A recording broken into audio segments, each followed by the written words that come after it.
గత కొంతకాలం నుంచి సెగలు కక్కుతోన్న చమురు ధరలు నెమ్మదించాయి. బ్రెంట్ క్రూడ్ $92 దిగువకు, యుఎస్ క్రూడ్ $88లకు పడిపోయాయి.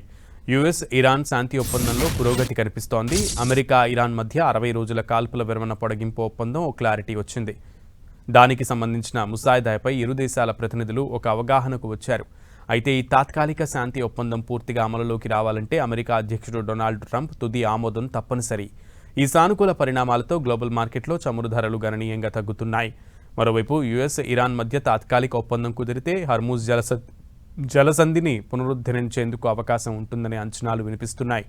దీంతో చమురు రవాణా మళ్లీ సాధారణ స్థితికి వస్తుందనే ఆశలు నెలకొన్నాయి.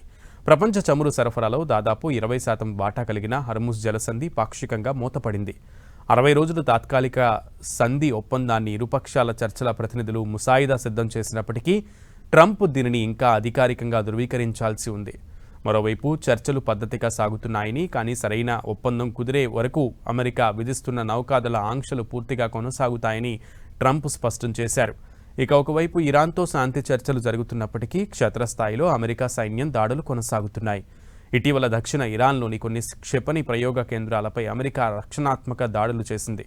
దీంతో చమురు మార్కెట్లో కొంత అనిశ్చితి కూడా కొనసాగుతోంది.